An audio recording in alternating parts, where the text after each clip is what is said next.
He was the emperor of the Hungarian,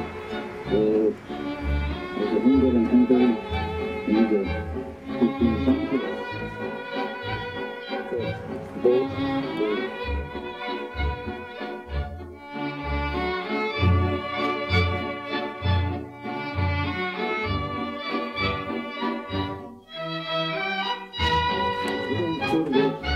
the statue is on the right side.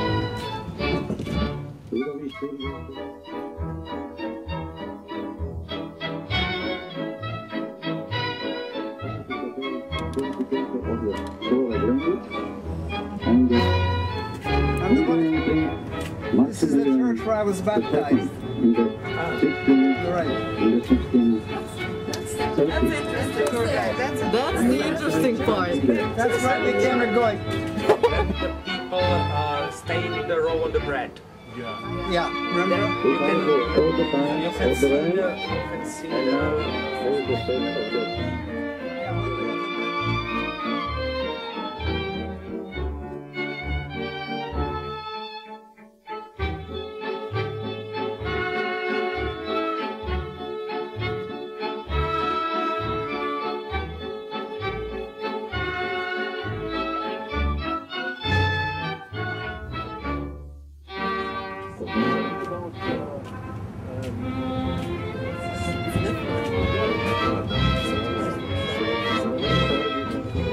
money for the transport, and then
Was born in Eisenstadt in the Burgenland, Austria, and after he finished his study, he came to work in a bank in Bratislava. Olga had a high school diploma that was quite unusual for a girl in her time, and she started to study medicine, but did not continue. Instead, she married.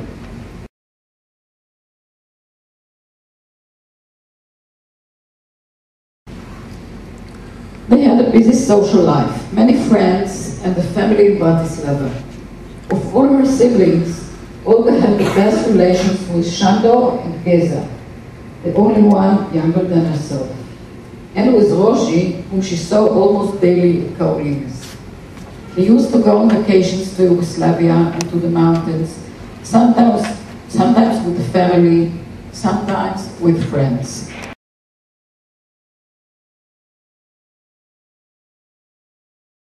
Her father, he already was a branch manager at the bank, and they loved visiting him there. The long walks with him in the old town of Bratislava, exploring hidden yards and corners, and of course Sundays, trips to the countryside, going to a country inn, or swimming at the Lido in the Danube. There were also Sunday walks at the promenade. They had to be dressed nicely, like you see in the picture, and greet the acquaintances they met. The only consolation was chocolate-covered cake filled with whipped cream that they were allowed to eat at the pastry shop. This idyllic childhood ended more or less with the mobilization of the Czechoslovak army in 1939.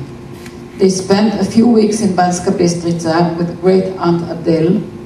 War did not break out at that time, and they returned home. Times have changed. The girls were not allowed in the German school anymore.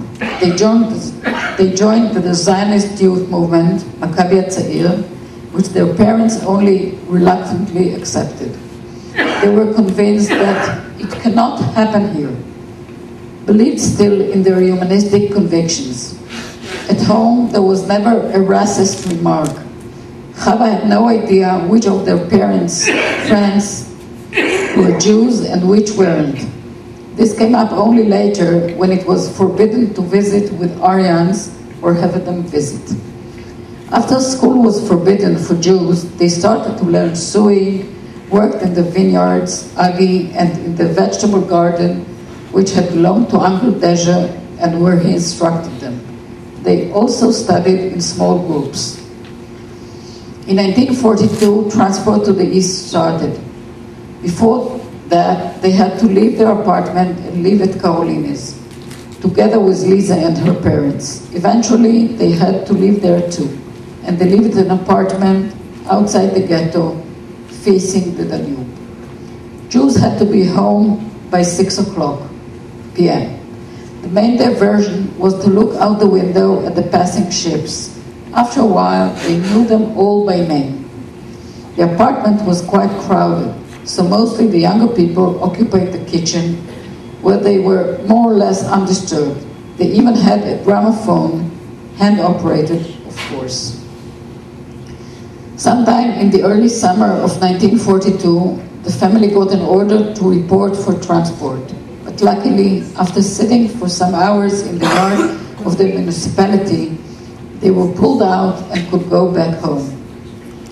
Vili had to leave the bank around the end of 1940 and worked for some time for the Joint. Later, he started working for the Jewish Council as head of finances. In 1941, the clandestine working group started to be active, and he was one of them. Here too, he was responsible for finances. These were people who worked in the Jewish Council, but did not agree with the submissive behavior of its director. They started meeting in the room of Gizi Fleischmann and tried to find ways and means to save as many Jews as possible, especially children and youth.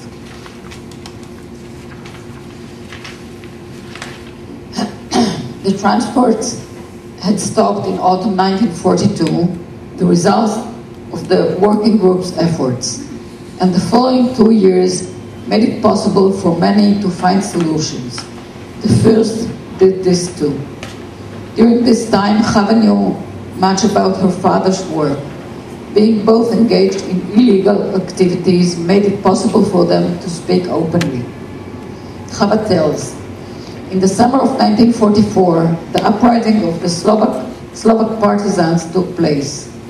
Following the uprising came the German occupation of Slovakia, and with that rumors of renewed transfers to the east. We went into hiding in a village near Bratislava. Together with a few other people, we stayed in the cellar. Only late at night we did dare to go outside for a breath of fresh air.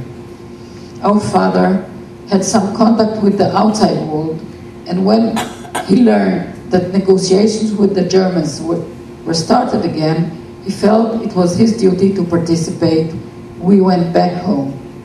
We had also the use of a neighboring apartment whose owners were in the country and offered it to us. There we had managed to store a few clothes and food, but as it happened, we did not have the time to go there. And so, on December 29, 1944, at night, the Hlinka Guard rounded us up with many other people. We were taken first to the offices of the Jewish Council and the next day sent to the Seret camp. We stayed there for a few days and then were crowded into cattle wagons. We had no doubt where we were headed. We arrived in Auschwitz. It was dark. The reflectors around the camp blinded us. There was shouting, cursing, everybody out of the train, leave your things, everything, faster, faster. Then the men were separated from the women. The last words from my father were, I lived a good life and full life. He was 52 at the time. But you had still so much before you. That makes me very sad. And the selection. How old are you? Can you work? Everything went so fast. Before we knew what was happening, our mother went the other way, and we heard only the cries, my children.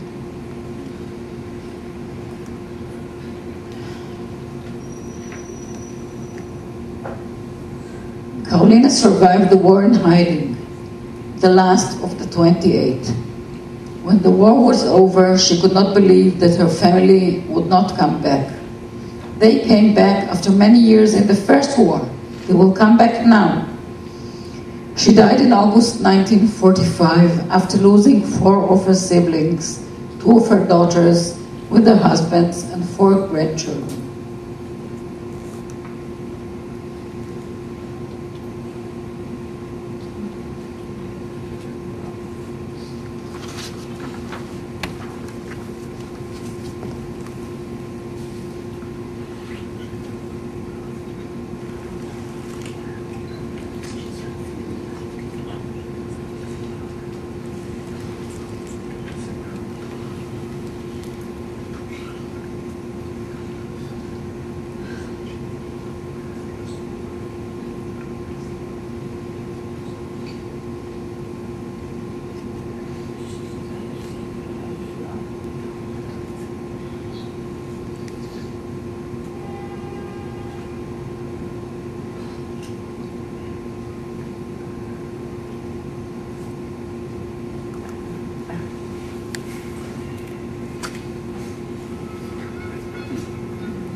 Take